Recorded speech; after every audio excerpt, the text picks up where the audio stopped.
아파트 투자는 타이밍이다. 세 번째 파트입니다. 투자 전략에 대해서 알아보도록 하겠습니다. 자, 첫 번째 파트에서 가격 형성의 메커니즘, 수요와 공급, 금리 정책에 대해서 알아봤고요. 두 번째 시간에는 이제 시장 흐름, 부동산 시장의 흐름을 읽는 법, 그리고 부동산 정책, 이재명 정부의 부동산 정책에 대해서 알아봤습니다. 세 번째 시간은 투자 전략입니다. 가장 중요한 시간이고요. 활용 점점입니다. 투자 전략 알아보도록 하죠. 투자 법칙에 대해서 좀 알아보고요. 시그널을 읽고 상황별 투자 전략까지 알아보면서 본 강연 마무리하도록 하겠습니다. 투자 법칙. 자, 운칠기삼인데 우리 인생에 운이 좀 따라줘야 돼요. 잘 되는 사람이 있고 안 되는 사람이 있는데 운이 사실은요. 항상 오지 않습니다. 3번 연속으로 오지 않습니다. 그래서 자신을 잘 알아야 되는데 주식도 마찬가지잖아요. 막 종합주가가 올라갈 때 어쩌다가 투자했는데 잘 됐어. 본인이 주식 투자 천재인 줄 알고 막 무리하게 투자하다가 시장이 꺾여서 종합주가가 떨어지는데 하락장인데도 막 무리하게 뭐 투자 막 하다가 망하는 분들 많이 있잖아요. 그러니까 자신을 잘 알아야 됩니다. 과대평가해서도 안 되고 과소평가해서도 안 됩니다. 부동산도 마찬가지죠. 아파트 하나 샀는데 올라. 본인이 뭐 투자 천재인 줄 알고 2채, 3채, 4채 갭 투자해가지고 10채, 20채 파멸의 지름길입니다. 그런 투자는 절대 하면 안 된다. 무슨 말을 하고 싶냐면 운이 때가 올 때까지는 준비하고 견디고 기다려야 됩니다. 리스크 관리도 해야 됩니다. 리스크 관리가 안 된 사람은 내 운이 올 때까지 참고 기다릴 수가 없습니다. 그래서 저는 절대 무리한 투자 이런 거 절대 금지고요. 절대 하면 안 됩니다. 우리 가족, 내가 행복할 수 있는 기준, 집 하나는 있어야 되잖아요. 편하게 우리 가족 살아야 되니까. 하나 있는 집이 팔고 갈아타려고 하면 상급지 아파트 올라가고요. 애 결혼하는데 집 팔고 우리 전세 가면서 애 도와줄 수는 없으니까 2주택까지는 한번 노력을 해보자는 거죠. 그래서 우리 목표로 그렇게 잡고 하시는 게 좋을 것 같습니다. 운이 올 때까지는 견디고 기다려야 된다. 이게 투자의 첫 번째 원칙입니다. 원칙. 그리고 내 주머니에 돈 넣어주고 싶어하는 사람은 없다. 이게 무슨 말이냐면 사기꾼들이 너무 많습니다. 너무 많아요. 주식도 마찬가지고 리딩방 같은 거, 부동산도 마찬가지입니다. 기획부동산부터 해가지고 좋은 거 있다. 아니 좋은 거 있으면 본인이 투자하지 왜 나한테 전화하냐고요. 저한테 막 전화 오는 사람들 있거든요. 이게 막 랜덤으로 돌려가지고 그럼 저는 얘기합니다. 내 땅 사라고. 그러니까 그렇게 좋으면 당신이 해야지. 그렇죠. 절대 좋은 거는 모르는 나한테 연락 오지 않습니다. 다 내 주머니에 있는 돈을 가지고 가고 싶어 하는 사람입니다. 그래서 공짜 없다. 절대 쉽게 먹은 떡은 체한다. 라는 원칙을 우리가 가슴에 손을 얹고 나의 노력으로 열심히 노력했는데 참고 기다리다가 운이 오면 올라가는 거지. 그거를 누가 정보를 줘가지고 뭐 탁 사서 올라간다? 그거는 운이 좋으면 올라갈 수는 있는데 나가 노력하지 않는 운은 2번, 3번 반복해서 오지 않습니다. 집값은 장기적으로 우상향한다는 말을 우리가 많이 합니다. 근데 우상향의 의미를 좀 잘 알아두셔야 될 것 같습니다. 화폐 가치, 인플레이션, 물가가 올라가잖아요. 그러면 화폐 가치가 떨어집니다. 떨어지는 화폐 가치 이상으로 이제 실물 자산인 부동산 가격은 올라가는데요.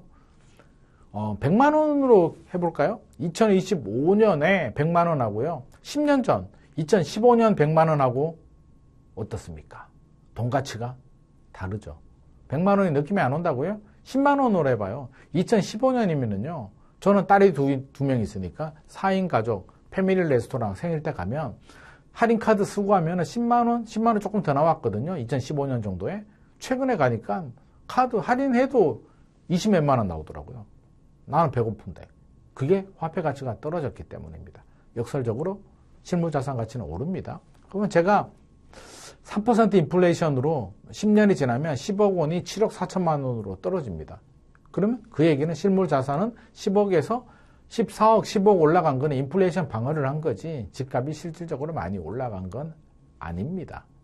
제가 재밌는 얘기를 하나 해드릴까요? 어떤 할아버지가 있었습니다. 할아버지가 이제 세입자가 들어왔는데 신혼부부가 들어왔어요. 신혼부부한테 옛날 할아버지가 신혼 시절에 할머니하고 고생했던 시절이 생각나가지고 내가 전세금 안 올릴 테니까 편하게 잘 살다가 내 집 마련해서 나가라고 했는데 전세금을 안 올리니까 너무 좋은 거야. 그래서 너무 만족해가지고 내 집 마련도 안 하고 거기에 꿀 떨어지는 거 받아먹고 10년이 지났어요. 할아버지가 돌아가셨습니다. 아들이 상속받죠. 또는 딸이 상속받죠. 그럼 어떡할까요? 아버지의 유지를 받들어서 전세금 안 올릴까요? 아니죠. 10년 동안 안 올린 걸 다 올립니다. 더 올리지는 않고 시세대로 올렸는데 세입자는 충격을 받죠. 아니 안 올린다며? 그럼 우리 아버지가 안 올린다고 했고요. 시세대로는 올려야죠. 화들짝 놀라서 부동산에 가보니까 10년 동안 전세 가격, 매매 가격 껑충 올라가 있죠. 왜? 인플레이션 방어는 해야 되니까 물가가 오르는 것만큼 전세 가격, 매매 가격 올라갑니다. 타이밍을 놓쳤죠. 역설적으로 가장 나쁜 주인은 전세금 안 올리는 주인이라는 말이 있습니다. 왜?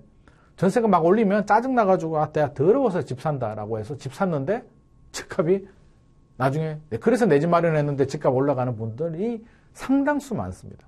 의외로 내 집 마련 못하신 분들은 좋은 주인을 만나가지고 전세금 많이 안 올리면 내 집 마련할 의욕이 안 생기거든요. 왜? 일하기 바쁘고 먹고 살기 바쁘니까. 그래서 역설적으로 나쁜 주인을 만나면 내 집 마련의 속도가 빨라진다라는 재밌는 속설이 있습니다.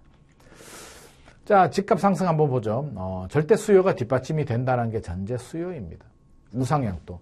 절대 수요, 그러니까 인구가 무너지게 되면 300만에서 200만으로 떨어지게 되면 100만에서 70만으로 떨어지게 되면 백악이 무효입니다. 그중에 일부 아파트만 올라가고요. 나머지는 다 무너집니다. 그래서 기본적으로는 절대 수요가 뒷받침이 돼야 됩니다. 이건 장기적인 영향이라고 했잖아요. 서울 수도권 같은 경우는 아직까지는 절대 수요가 뒷받침이 되기 때문에 장기적으로 우상향한다라는 공식이 성립이 되는 거고요. 올라갈 때는 우리가 우상향한다 그러면 계속 올라갈 것 같은데 그렇지가 않고 그림에서 제가 디지털로 그리긴 했는데 올라갈 때는 쭉 올라가고 안 오를 때는 또 한참 동안 안 오를 수도 있습니다. 그래프가 이렇게 그려졌어요. 실제로는 올라가다가 살짝 떨어질 수도 있고 올라가다가 떨어질 수도 있고 등락을 거듭하면서 움직입니다. 그러면 등락을 거듭하다가 떨어지는 구간에 걸리면 일부 전문가들은 이제 집값 시대는 끝났다, 폭락한다라고 하는데 절대 수요가 뒷받침이 된다면 일시적인 조정이지 절대 폭락하지 않습니다. 폭락했다면 빠르게 반등을 합니다. IMF 외환위기 때도 그랬고요. 글로벌 금융위기 때도 그랬고 2012년, 13년에도 그랬고 2023년 초에도 그랬습니다. 그래서 절대 수요가 뒷받침이 되는 범위 내에서 장기적으로 우상향하지만 중간중간에 하락 구간은 나올 수가 있다는 점을 우리가 염두를 해야 되고요. 리스크 관리가 안 되는 분들은 이 하락 구간을 견디지 못하고 던지게 되죠. 그래서 항상 투자의 원칙 중에 하나가 리스크 관리가 잘 돼야 됩니다. 리스크 관리는 뒤에서 제가 한 번 더 말씀드리기로 하고요. 투자 타이밍도 잘 잡아야 되죠. 파란색과 빨간색 점 보이시죠? 자, 빨간색 점에 사신 분은 어때요? 사고 나서 좀 있으면 가격이 올라가죠. 파란색 점에 사신 분은 꼭지 잡은 겁니다. 올라가서 샀는데 한참 동안 안 올라갑니다. 그러면 대출 이자 내고 집값 일시적으로 하락 구간이 걸리게 되면 급매물로 팔 가능성이 높습니다. 그래서 우리가 타이밍도 잘 잡을 필요가 있고요. 리스크 관리도 잘해야 될 필요가 있습니다. 흐름은 돌고 도는데 이것도 이론적입니다. 벌집순환 모형 이론이라고 하는데 회복 진입기, 회복기, 상승기, 거래량과 가격으로 봅니다. 회복기는 거래량이 늘어나고 가격이 늘어나는 구간. 상승기는 거래량은 좀 줄어드는데 가격도 늘어나는 구간.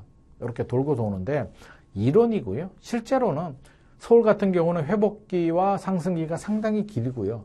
예를 들자면 10년으로 본다면 7년. 침체기와 불황기가 침체 진입기 다 포함해서 3년, 4년 정도 됩니다. 지방은 또 반대겠죠. 상승기와 회복기가 짧습니다. 그래서 지역별로 이게 모양이 다르기 때문에 이론이 이렇다는 거고요. 마지막 꼭지 잡는 분들 보면 위험 회피의 보수적인 성향 가진 분들이 참고 참다가 들어갑니다. 일반적으로 투자 제일 잘하시는 분은 이제 회복기에, 회복 진입기나 거래량이 늘어나는데 가격이 이제 막 올라가려고 꿈틀꿈틀 될 때 들어가시는 분들이 잘하는 분들이다. 쉽진 않습니다. 그래서 우리가 노력을 하고 공부를 해야 되는 이유입니다. 자, 저수지 이론도 좀 살펴볼게요. 투자 법칙에서. 저수지 이론이 뭐냐면 저수지가 있습니다. 비가 오면 어떻게 되죠? 물이 중심부부터 차서 외곽으로 물이 올라가잖아요. 중심부가 핵심 지역, 강남 3구라고 생각하면 될 것 같고요. 외곽 지역이 노도강이라고 생각하면 될 것 같습니다. 서울 기준에서는. 비가 계속 오면 노도강까지 차죠. 그러니까 서울 집값이 먼저 올라가고 노도강으로 올라가고요. 떨어질 때는요. 가물면 물이 외곽부터 빠져서 핵심 지역은 마지막까지 남다가 그래도 가물면 핵심 지역도 말라버리잖아요. 그렇죠. 집값이 떨어질 때는 외곽부터, 지방부터, 또 수도권으로 본다면 수도권 외곽부터 먼저 떨어집니다. 의정부, 양주, 오산, 이런 지역들, 그렇죠? 안성 이런 지역들이 떨어질 때는 먼저 떨어지고 올라갈 때는 늦게 오르는 그런 특징이 있기 때문에 어느 지역이 좋다 안 좋다 필요 없습니다. 왜? 가격이 다르니까. 안성, 의정부, 오산은 또 가격이 상대적으로 저렴하니까요. 이 타이밍과 잘 읽으면 저렴한데 타이밍이 맞으면 들어가도 됩니다. 그러니까 타이밍과 잘 맞으면 무조건 강남 사야 된다. 그런 게 어디 있습니까? 이런 흐름을 잘 읽을 필요도 있겠다. 그리고 천장 효과라는 게 있습니다. 형님이 먼저 올라가게 되면 동생은 키를 맞춰서 시차를 두고 올라갑니다. 그래서 강남에서도 또 강남 내에서도 사실은 이 계급이 있죠. 압구정, 반포 올라가고 대치동 올라가고 개포 올라가고 이렇게 올라가는데 크게 보면 이제 강남, 잠실, 판교, 용인수지가 빠졌네요. 용인수지, 판교 분당 같이 봐야 됩니다. 용인수지, 광교, 동탄, 나중에는 평택까지 이렇게 흐름이 이어지니까 예를 들어서 강남, 잠실이 판교까지 많이 올랐어 라고 한다면 용인수지 올랐어 광교가 올랐어 동탄 이렇게 따라가면서 먼저 올랐네? 그러면 나는 뒤에 투자 타이밍 딱 잡는 것도 하나의 요령이 될 수도 있습니다. 투자를 할 때는요. 그리고 계급이 높은 지역과 비교하자. 이게 무슨 말이냐면 오버슈팅을 좀 체크해야 되는데 2021년에 GTX-C가 된다면서 의왕의 인도권 쪽에 이제 아파트 가격이 급등합니다. 왜? GTX가 들어온다고 하니까 난리가 납니다. 그래서 푸르지오 엘센트로 아파트 전용 84가 분양가가 5억 얼마였는데 16억 3천만 원까지 3배가 올라갑니다. 보통 한 2배가 올라갔는데 단기간에 3배까지 올라갑니다. 그런데 그 당시에 마포 레미안 푸르지오 마포의 랜드마크죠. 마레프가 19억 4,500 정도 거래가 됐거든요. 3억 차이가 났습니다. 아무리 GTX가 들어와도 의왕이 나쁘다는 게 아니라 인도권 푸르지오 엘센트로가 안 좋은 아파트가 아니라 좋은 아파트입니다만 3억 차이라면 마포 레미안 푸르지오 가지 않겠습니까? GTX 타고 서울 가느니 서울에 있는 아파트를 사지. 그러니까 역설적으로 이게 오버슈팅이었다는 거죠. GTX 호재 때문에 너무 지나치게 오버슈팅이 됐다. 상급지와 비교해서 키가 비슷해지면 얘가 너무 올랐네? 라고 재빠르게 판단해야 됩니다. 2025년 6월 기준으로 마포 레미안 푸르지오 24억, 25억 부르고 있잖아요. 인도권 푸르지오 엘센트로 가격이 내려와서 11억, 12억대니까 그때 오버슈팅이었다. 그래서 이렇게 상급지와 가격 비교를 해보면 최근에 내가 사려는 아파트가 너무 많이 오른 것 같은데? 라고 하면 상급지와 비교를 해보면 가격이 상급지와 비교했는데 얘가 비슷해? 차이가 얼마 안 나? 그러면 오버슈팅이다 라고 판단하시는 것도 도움이 될 것 같습니다. 자, 이제 시그널을 한번 읽어보겠습니다. 시그널. 꼭지 시그널 한번 볼까요? 고점 시그널. 왜? 앞서서 제가 계단식 흐름을 설명하면서 파란색, 빨간색 점을 제가 알려드렸잖아요. 파란색 점 꼭지 잡게 되면 한참 동안 기다리면서 때가 올 때까지 힘들게 버텨야 되는 또 어려움이 있을 수도 있기 때문에 꼭지는 좀 피하는 게 좋잖아요. 그럼 어떨 때 한번 볼까요? 강남 집값 오르고 저수지 일원에서 보듯이 노도강 오르고 수도권 과천 판교 오르고 오산, 평택, 안성, 양주, 의정부, 인천, 구도심 다 올라. 그리고 지방, 광역시 오르고 중소도시들까지. 2021년에 경산, 계룡시, 전주 이런 지역들도 막 올랐잖아요. 많이. 이게 꼭지 시그널입니다. 지방, 중소도시들까지 올라가면 포항도 올랐고. 패닉 바잉 현상이 발생하니까 너도 나도 서울이 비싸고 규제가 있으니까 다른데 막 퍼져서 막 전염병처럼 번져나가거든요. 패닉 바잉 현상이 생깁니다. 최근에도 좀 생기고 있는데 주의해야 되고요. 오르지 않은 외곽 지역들 집값이 오릅니다. 제가 앞서서 말씀드렸잖아요. 수도권 지역에서는 의정부, 양주, 안성, 오산 이런 지역들, 인천, 송도 이런 데 말고 구도심, 부평이나 이런 데가 오르면 순서상 마지막까지 올랐다. 역설적으로 그 지역들은 이렇게 막 올라가게 되면 너무 흥분하지 말고 1년, 2년 후에 집값 떨어질 수도 있겠구나. 팔아야겠다라고 생각을 할 수도 있겠죠. 그리고 항상 주변에 이런 사람들이 있습니다. 위험 회피 성향. 절대 대출 받으면 안 되고 절대 집 사면 안 되고 이런 사람들이 있는데 이런 친구가 집을 샀다. 야, 이거 꼭지다. 라고 생각할 수도 있습니다. 그렇죠. 그래서 주변에 보고 10년 동안 집을 안 사고 대출 받으면 죽는 줄 아는 친구가 집 보러 다닌다? 집을 샀다라고 하면 이 친구가 참고 기다리고 잘 사는 분이 집 살 정도면 얼마나 불안하며 샀을까. 야, 이거 완전 오버슈팅이네? 라고 생각할 수도 있습니다. 반대로 바닥의 시그널도 좀 볼까요? 바닥의 시그널. 미분양이 급증합니다. 집값이 떨어질 때 고점 대비 30% 정도 떨어지면 우리는 폭락이라고 합니다. 이 정도 고점 대비 30% 정도 떨어지면, 서울이 떨어지면 정부가 부양책이 나옵니다. 왜? 경제에 영향을 주니까. 경기 침체가 되니까. 부양 대책이 나옵니다. 그럼 규제 지역을 풉니다. 근데 뭐 강남까지는 안 풀었는데 2023년 1월에 강남 3구, 용산구 빼고 다 풀었죠. 집값이 더 떨어졌으면 강남도 풀렸는데 다행히 더 떨어지진 않고 반등을 하게 되면서 강남 3구, 용산구는 풀리지 않았는데 추가 하락이 있거나 더 떨어지게 되면 강남도 규제 지역에 풀립니다. 역설적으로 강남이 규제 지역에 풀렸다는 얘기는 강남 집값이, 아파트 가격이 떨어졌다는 얘기고요. 갈 때까지 갔습니다. 그러면 정부는 강력한 부양 대책이 나옵니다. 대출 규제 같은 DSR 같은 것도 풀어주고요. 마지막에 양도세를 면제해 줍니다. 5년간 양도세 면제. IMF 외환위기 때 나왔고요. 2013년 박근혜 정부 때 양도세 면제 나왔습니다. 5년 동안 양도세를 면제해 줬습니다. 얼마나 집값이 떨어졌으면. 집값을 살리기 위해서. 근데 부동산 투기하라는 의미보다는 경기 침체가 심했기 때문에 살려줬고요. 그때 서울 아파트 뭐 몇천만 원 가지고도 투자한 아파트들 많이 있었는데 누가 샀냐면 서울 분들은 더 떨어질까 봐 무서워서 못 샀고요. 지방, 부산, 대구, 창원에 계시는 분들이 원정 투자 와서 양도세 특례 혜택을 많이 받습니다. 이걸 알았다는 거죠. 본능적으로 알고 있었다. 공부를 했을 수도 있겠습니다. 서울 분들은 공포에 질렸는데 우리는 분위기, 공포, 상승 공포, 하락 공포에 질리지 말고 냉정하게 시장을 바라보고 판단하고 분석할 필요가 있겠습니다. 그래도 난 떨어질 때 사고 싶어요 라고 한다면 심리지수 한번 보시는 것도 좋습니다. 이게 아실이라는 앱에서 심리지수가 있거든요. 보게 되면 2008년도부터 제가 쭉 뽑아봤는데 하락 구간이 나오죠. 밑에 40 빨간 점선 제가 그랬는데 그거 아래로 떨어지게 되면 바닥입니다. 정부에서 규제 풀고 집값 폭락입니다. 그래서 2011년, 12년도에 폭락했었고요. 2022년 말, 2023년 초에 좀 떨어졌죠? 그러다가 바닥이라는 거죠. 그래서 심리지수를 참고해서 이렇게 내려오게 되면 적극적으로 내 집 마련 하시는 것도 좋습니다. 이렇게 떨어졌을 때 정부는 규제를 또 풀어줍니다. 근데 항상 무서워요. 집 살 때 두렵습니다. 왜? 내가 집 사서 떨어질 것 같은 푸 현상이 생기니까. 피어 오버 오버페잉. 근데 집 사서 떨어지면 어떡하지?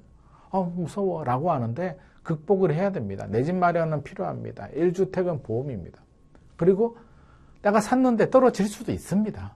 왜? 미래를 모르니까 어떻게 알아? 샀는데 떨어질 수도 있는데 버티면, 견디면 올라갑니다. 적어도 절대 수요가 뒷받침이 되는 도심의 아파트는 올라갑니다. 그래서 버텨야 됩니다. 못 버티면 안 됩니다. 버티려면 리스크 관리가 돼야겠죠. 대출 많이 받으면 안 됩니다. 627 대책으로 정부가 6억까지만 대출을 해주기로 했는데 6억도 많아요. 6억 대출 받기 쉽지 않습니다. 그러니까 대출 많이 받으면 리스크가 좀 커집니다. 본인의 자금 상황과 상환 능력에 맞춰서 투자하는 안전, 리스크 관리가 필요할 것 같고요. 폭락하면 어떡하지라고 말씀하시는 분들이 있는데 IMF 외환위기 때 그렇죠? 막 폭락하고 막 그랬잖아요. 글로벌 금융위기 때. 근데 우리 마음은 그런 마음이 좀 필요해요. 어떤 마음이냐면 우리가 살아가면서 인생도 마찬가지입니다. 뭐 어때? 어쩌라고? 저는 어쩌라고가 참 중요하다고 생각합니다. 뭐 어때? 어쩌라고? 다 같이 망하면 뭐 내 친구도 망하지 뭐. 뭐 어때? 라는 마음을 가지면 인생을 살아가는데 마음도 편하고 힘이 됩니다. 위기가 있고 어려움이 있다? 어떡하라고? 나 그냥 열심히 할 거야. 뭐 어째? 라고 생각하는 부분도 있겠다. 100% 완벽하게 너무 잘하려고 하지 말고 어쩌라고 라는 마음도 마인드에 좀 새겨두시고 투자할 때도 집 하나 샀는데 떨어지면 뭐 어쩌라고? 잘 살면 되지. 우리 가족이 편하게 잘 살다 보면 언젠가 올라가겠지. 이게 내 집 마련의 심리, 마인드 자세의 원칙입니다. 그러니까 어쩌라고. 잘 살면 그만이지. 그런데 잘 살다 보면 올라가 있습니다. 그래서 그게 절대 수요가 뒷받침되는 곳들은 그렇습니다. 리스크 관리 해야 되고요. 투자하지 않고 현금 가지고 있는 것도 리스크죠. 화폐 가치가 떨어지니까 앞서서 제가 10억이 10년 지나면 실질 가치는 7억 4천만 원으로 떨어진다고 했습니다. 20년이 지나면 5억으로 떨어집니다. 상황별 투자 전략도 살펴보도록 하죠. 양극화는 피할 수가 없습니다. 시작이 했습니다. 일본 장기 침체, 우리도 들어갔습니다. 저성장 시작이 됐는데 이거를 부인하고 거부할 게 아니라 받아들여야 됩니다. 저성장 시작했어? 그래, 어떻게? 옛날처럼 5% 이상 고성장 힘들어. 어쩌라고? 그래서 우리는 열심히 살고 거기에 맞는 내 집 마련 전략과 투자 전략을 세워서 잘 살면 됩니다. 일본이 다 죽었습니까? 일본 사람들 다 못 삽니까? 옛날처럼 버블 경제에 뭐 흥청망청은 아니더라도 다 밥 먹고 삽니다. 그리고 또 잘 사는 사람도 있습니다. 거기서 또 기회를 잡는 사람들이 있기 때문에 받아들일까 받아들이고 그렇습니다. 지방은 사실상 사망 선고라고 제가 적긴 했습니다만 절대 인구가 줄어들어서 그렇고요. 이 서울과의 격차가 벌어지고 규제를 하게 되면 또 반등 작용이 나올 수도 있습니다. 일시적으로. 그러면 지방도 한번 반등할 때 또 기회가 올 수도 있고요. 팔려는 분들은 또 반등할 때 그렇게 파셔도 됩니다. 그래서 제가 좀 과격한 표현을 쓰긴 했는데 뭐 완전히 죽지는 않고요. 또 정부 정책에 따라서 양질의 일자리와 또 뭐 좋은 대학교 만들고 지방 살리기 또 정책이 또 나올 수도 있겠죠. 서울이 살려면 또 지방도 살아야 됩니다. 똘똘한 한 채는 더욱 심화되고요. 똘똘한 한 채 내가 갈아타려고 했는데 대출이 막혔다. 집값이 너무 올랐다라고 하면 한 채는 보유하고 여윳돈으로 한 채 더 사는 2주택 전략을 구사하는 분들도 늘어날 것으로 예상을 하고 있습니다. 전세는 앞으로 더 힘들 것 같습니다. 전세 가격이 올라가면서 또 대출 규제 들어가게 되면 결국에는 월세로 사거나 아니면 반전세, 월세로 전환되는 속도가 더 빨라질 것 같습니다. 이런 흐름은 우리가 좀 읽을 수 있어야 될 것 같고요. 자, 그럼 실수요자는 어떻게 해야 될까요? 사야 됩니다. 집은 보험이라고 했죠. 언제? 미래? 떨어질 때 산다? 떨어질 때 뭐 하락 구간에 거래량이 늘어날 때 사라고 하시는 분들도 있는데 그걸 어떻게 합니까? 일반인이. 저도 못하는 거를. 어렵습니다. 그렇게 계산하고 타이밍 못 잡습니다. 그거는 다주택자들이 하는 전략이고요. 무주택자가 집 하나 사거나 1주택자가 팔고 갈 때에는 그냥 just do it. 그냥 하는 겁니다. 왜? 내 집이 떨어지면 갈아타는 집도 떨어지는 거고요. 내 집이 올라가면 갈아타는 집도 올라갑니다. 근데 갈아타고 싶은 우리가 보통 상급지로 갈아타잖아요. 상급지 아파트는 더 올라갑니다. 그러니까 단기 전망 오르고 내리고 주식쟁이들 부동산쟁이들 맨날 틀리는데 단기 전망에 너무 의존하지 말고 너무 100% 완벽한 타이밍을 잡으려고 하지도 말고요. 필요하면 하되 단 뭐 전고점 뚫고 오버슈팅 막 되고 난리가 난 지역보다는 고점 대비 한 80%대 또는 90%대 머물러 있는 매물을 잡는 것도 좋습니다. 2021년이 주로 이제 고점이 많았는데 지금 2025년 있잖아요. 녹화일 기준으로. 그러면 4년이 지났죠. 4년 동안 화폐 가치가 많이 하락을 했기 때문에 똑같은 가격이라도 실제로는 지금이 가격이 더 내려온 상태인데 그때 2021년 가격보다도 90% 이하다 또는 90%대다 그러면 실질적으로 더 괜찮습니다. 2021년이 오버슈팅이 되고 약간 과열, 고점이라고 할 수는 있으나 벌써 시간이 4년이 지났고요. 다른데 강남이나 다른 지역이 먼저 올랐다면 안 오른 지역들은 오히려 저평가가 될 수도 있습니다. 집값 떨어지면은 떨어질 때 산다는 분들은 사실 거짓말입니다. 왜? 무서워서 못 삽니다. 떨어질 때 집 사는 거 보셨습니까? 저는 못 봤습니다. 떨어질 때 사시는 분은 간이 부었거나 아무것도 몰라가지고 그냥 필요해서 사시는 분들입니다. 그러니까 떨어질 때, 감 떨어질 때 입 벌리지 말고 필요할 때 사는 겁니다. 단 분위기에 휩쓸려서 막 두려워가지고 그냥 준비도 안 됐는데 그냥 빨리 사야지 그냥 막 정신없어 이런 건 안 됩니다. 나의 기준이 필요하고요. 내가 필요할 때, 내가 자금에 있을 때, 내 자금에 맞춰서 적당한 대출을 받아서 사는 거지 대출 레버리지를 풀로 일으켜서 부모님한테 받고 신용대출 받고 한 사람은 담보대출 받고 한 사람은 혼인신고 안 하고 전세 들어가서 전세 대출 받고 이렇게 들어가면 안 된다는 겁니다. 그런 대출 안 됩니다. 리스크 관리의 요령을 알려드리면 대출이자 부담이 언제라도 내년이든 언제라도 뭐 미국이든 우리나라든 중국이든 문제가 생겨가서 이상한 현상들이 발생할 수도 있습니다. 10% 확률은 항상 존재하기 때문에 대출이자가 갑자기 2배로 올라갈 수도 있겠죠. 그럼 미치잖아요. 그러면 그래도 허리끈 졸라매고 생활비 줄이고 해외여행 좀 덜 가고 안 가고 해서 3년은 버티면 다 회복이 됩니다. 극복할 수 있기 때문에 대출이자 부담이 2배 늘어나도 내가 계획 세웠던 것보다 2배 늘어나도 3년은 내가 버틸 수 있다 그러면 그거는 리스크 관리가 된 겁니다. 그래서 리스크 관리 방법까지 제가 알려드렸습니다. 1주택자들은 팔면 안 됩니다. 집값이 떨어질 것 같은 불안한 마음에 하나 있는 집을 팔고 무주택이 되는 순간 헬이 됩니다. 헬, 뭔 말인지 알죠? 지옥에 떨어진다는 얘기입니다. 왜? 엄청나게 두렵습니다.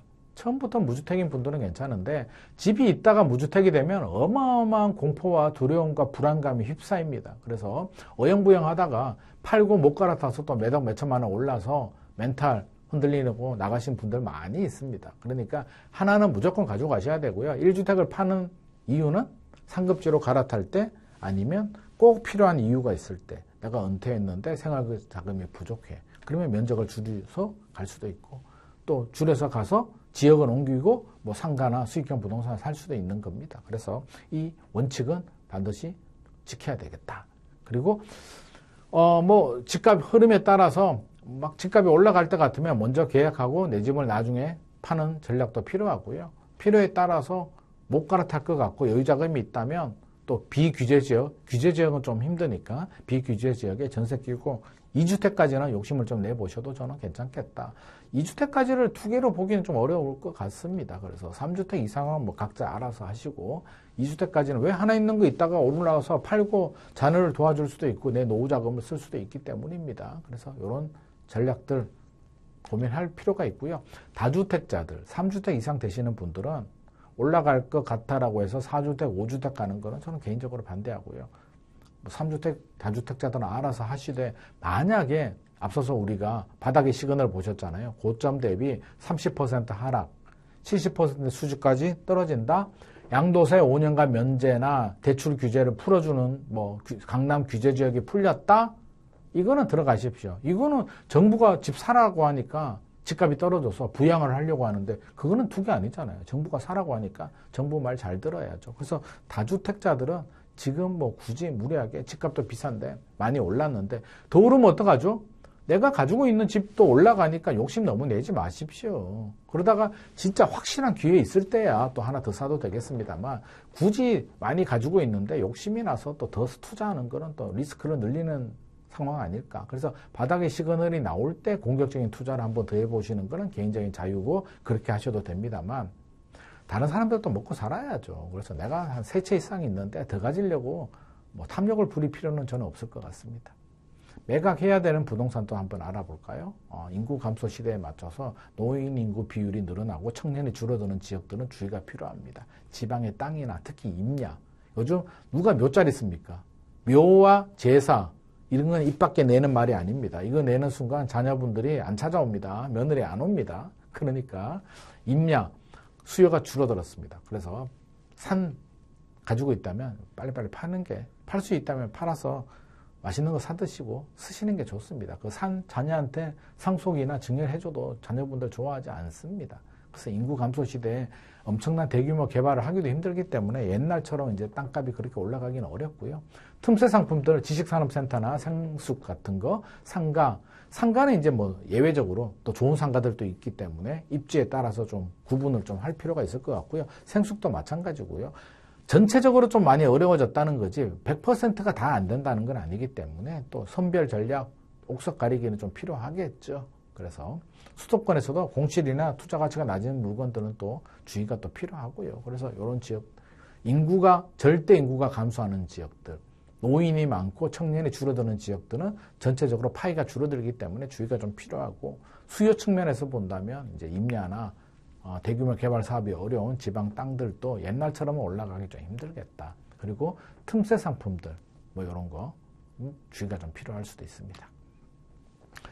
자, 이제 거의 마무리입니다. 연령대별 투자 전략을 보게 되면 20대들은 뭐 열심히 준비해서 돈이 없으니까 청약에 좀 집중하시는 게 좋을 것 같고요. 30대 때는 적어도 작은 소형 아파트라도 내 집 마련 전략, 대출 좀 받든 뭐 어떻게든 좀 노력을 하시는 게 좋을 것 같고 40대가 피크입니다. 적극적으로 이제 내 집 마련을 못 하신 분들은 하시고 1주택에 있는 분들은 2주택까지도 한번 공격을 해보시는 게 좋을 것 같고요. 50대는 이제 포트폴리오 완성을 해야겠죠. 은퇴 준비하고 60대까지는 괜찮은데 70대 이상이 되면 더 이상 투자하시면 안 되고요. 정리할 단계입니다. 그래서 집이 여러 채 있다면 정리하십시오. 사는 집 빼고는 정리해가지고 뭐 자녀한테 줄 것 있으면 좀 주고 내가 쓸 것 좀 쓰고 힘이 있을 때 놀러도 좀 다니시고 맛있는 거 드시고 쓰고 손주들 용돈도 많이 주고 며느리 용돈 주면 또 효도하거든요. 그래서 70대 이상인데도 투자를 확대하고 주택수를 늘리는 전략은 바람직하지 않습니다. 그래서 연령대별로 본인한테 맞는 전략 세울 필요가 있을 것 같고요. 엑셀로 계산하지 말라는 얘기는 내가 감당하지 못하는 수준으로 너무 많은 투자하지 말라는 겁니다. 내 머리로 계산이 안 돼서 엑셀로 계산하는 순간 그거는 무리한 투자다. 다주택이다. 내가 관리 안 되는 리스크다라고 생각을 하시면 될 것 같습니다. 위험 통제 제가 뭐 여러 가지 있는데 포트폴리오도 하고 뭐 자산이 많으면 부동산과 금융 비율 중 6대4 정도가 적당한데 우리 또 일반 서민들은 또 뭐 포트폴리오 할 게 어디 있습니까? 집 하나에 먹고 살기도 바쁜데요. 그렇죠. 그래도 기회가 된다면 또 다양한 금융 상품들도 관심 가지는 게 좋을 것 같습니다. 예금, 달러, 채권, 주식 요즘 많이 있습니다. 그리고 말씀하셨듯이 절대 무리한 대출 받지 마라. 그리고 지금 계획한 것보다 2배 이상 이자가 올라갈 수도 있기 때문에 언제라도 3년은 버틸 수 있는 이자가 2배 올라가도 3년 버틸 수 있도록 항상 작은 계획은 그렇게 여유 있게 세우시는 게 좋습니다. 만약에 폭락한다면 어떡하지? 라고 생각하는데 뭐 다 같이 망하면 어떻습니까? 앞서서 제가 뭐라 그랬나요? 어쩌라고? 망하면 뭐 어째? 잘 살다 보면 올라가겠지. 맞습니다. 망하면 잘 살다 보면 올라갑니다. 여유 자금이 있다면 차라리 한 개 더 사면. 왜? 대한민국이 완전히 망하면 하나 있어서 망하나 하나 더 사서 망하나 무슨 상관이 있습니까? 그래서 만약에 그렇다면 저는 부정보다는 긍정, 냉정과 열정이 좀 공존해야 되지 않나 생각하고요.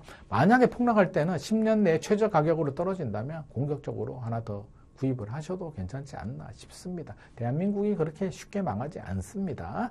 자, 이렇게 아파트 투자는 타이밍이다라는 주제로 제가 서울디지털대학교에서 특강을 좀 했습니다. 도움이 되셨나요? 도움이 좀 되시길 바라고요. 다음에 또 더 좋은 모습으로 좀 찾아뵙도록 하겠습니다. 아파트 투자는 타이밍이다 특강 이렇게 마무리하도록 하겠습니다.